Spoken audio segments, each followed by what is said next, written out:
We are living in a dualistic world of good and bad, friendly and unfriendly, pleasant and unpleasant, etc. However, it has been reported beyond doubt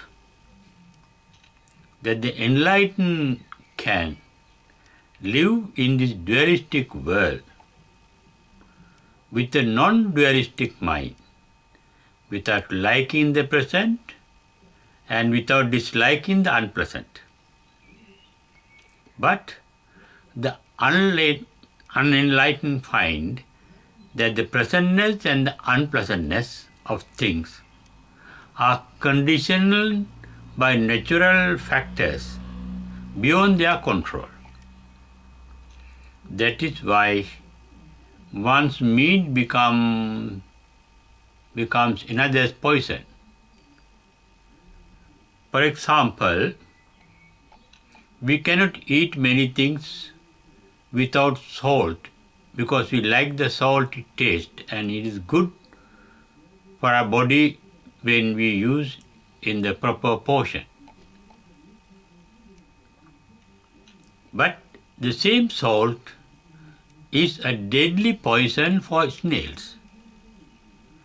That is how their chemicals in the body are made by the nature. We like and we want salt.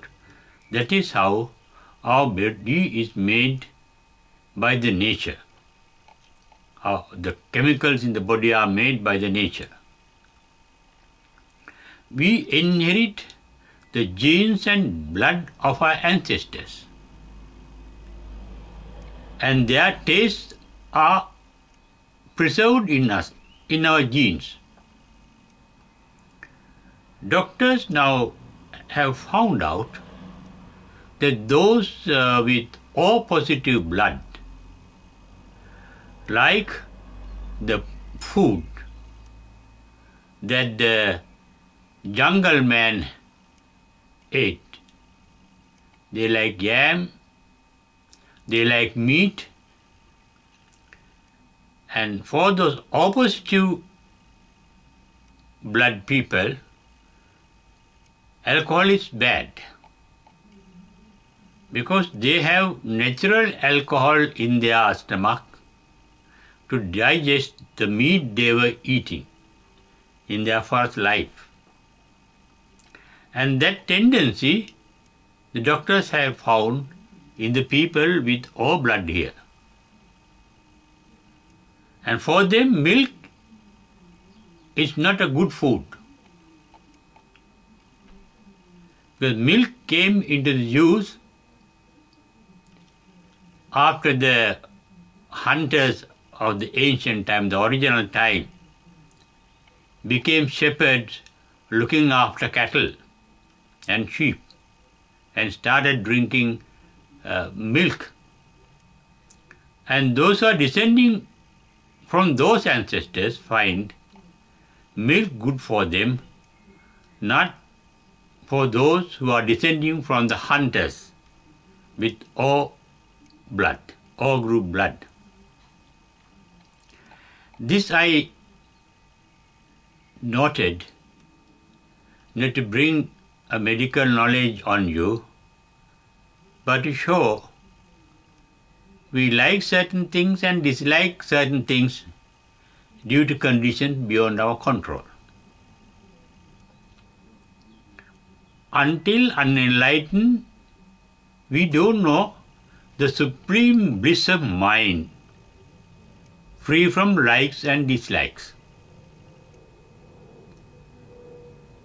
Until enlightened, we had to live in this world of dualistic nature,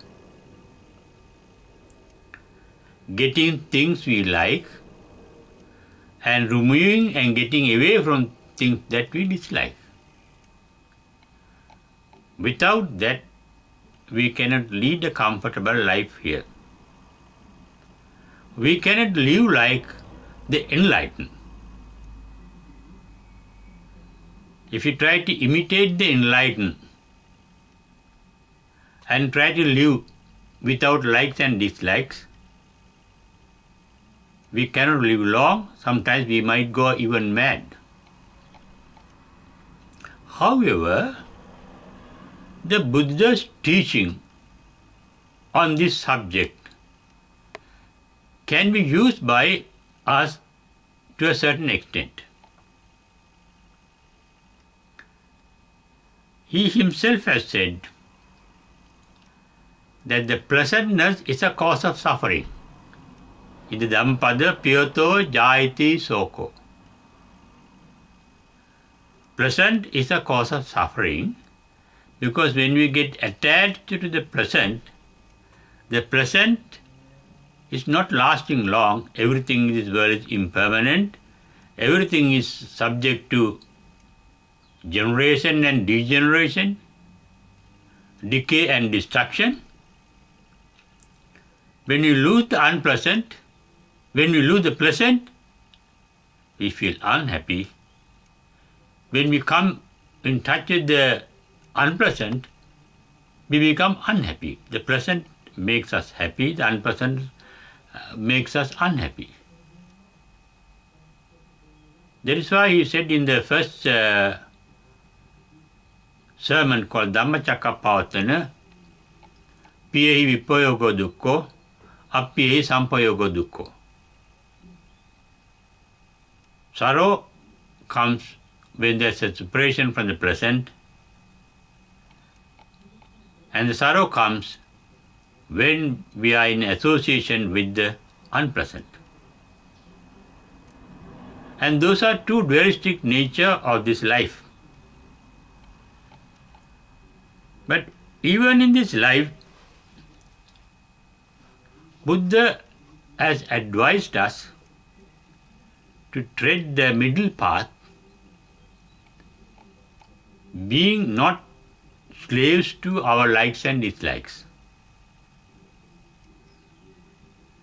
That means using our likes and dislikes moderately. Our mind has two capacities. The mind can sense things.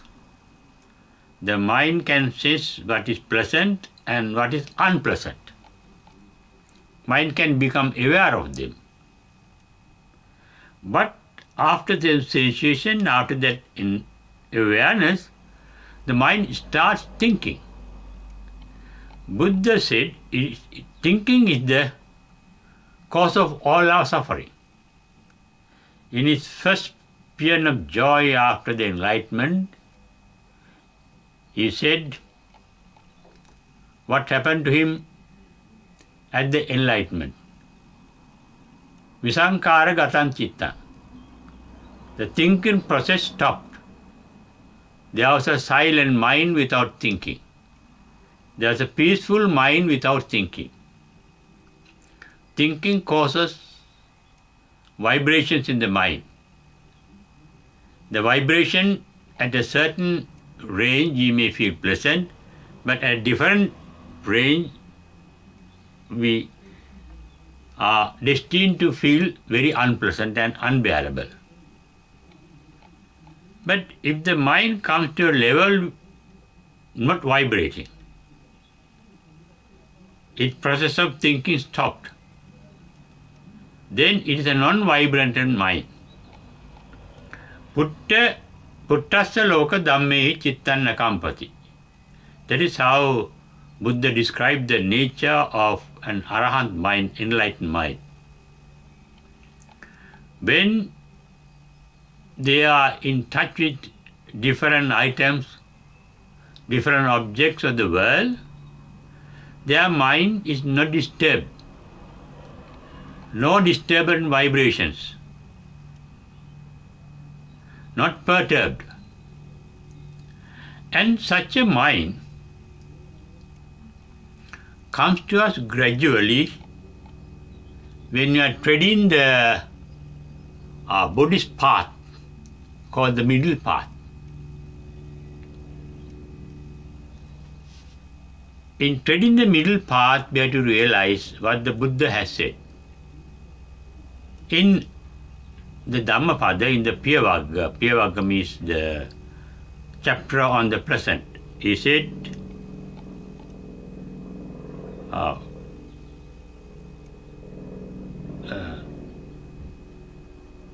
the Piyato, the pleasant, Piyato jayati soko. Sorrow is generated by the pleasant. Kamato jayati soko. Sorrow is generated by liking the pleasant. Tanha jayati soko. Tanha is the thirst for the pleasant. The tanha, the thirst for pleasant, the mental thirst for the pleasant, to enjoy the pleasant, is the cause of suffering. And it is also getting attracted, ratya jayati soko, getting attracted to the pleasant. Premato jayati soko,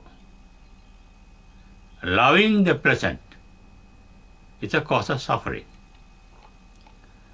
Now we have to inquire into this Dhamma, the Buddha's teaching,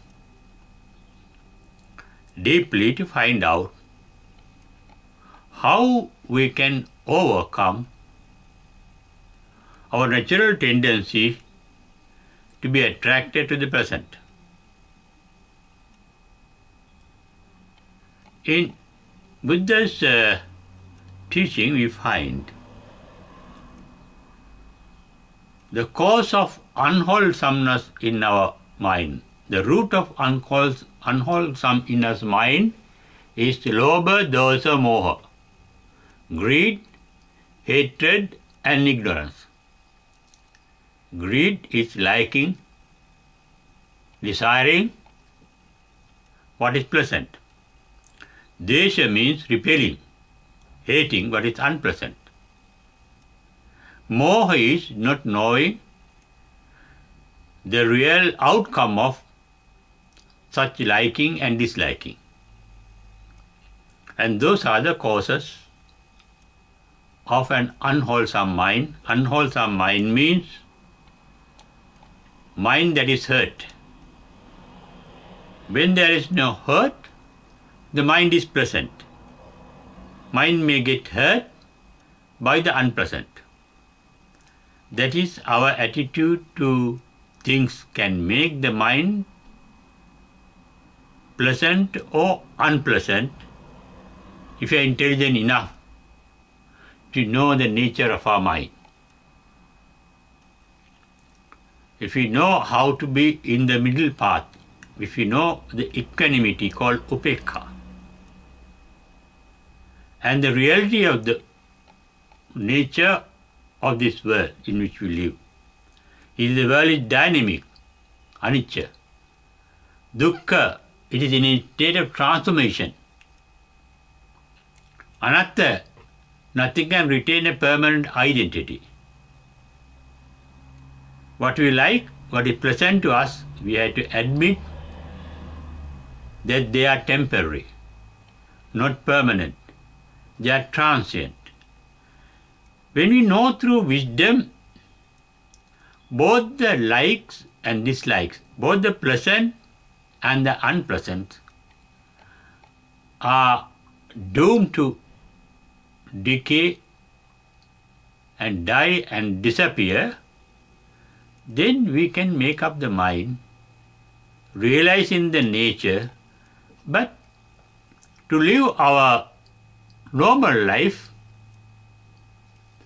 we have to have the pleasant with us, and we have to remove the unpleasant in us, but with this wisdom, not getting attached to them, not getting repellent to them very much, too much. Just be aware they are pleasant, just be aware they are unpleasant. But don't be anxious about it, without tension regarding the pleasantness or unpleasantness. We can lead a calm mind, and that calmness comes with our own inner wisdom and the insight of wisdom. And insight of wisdom can be called the Buddha vision, the vision of our Buddhahood, the wisdom in us.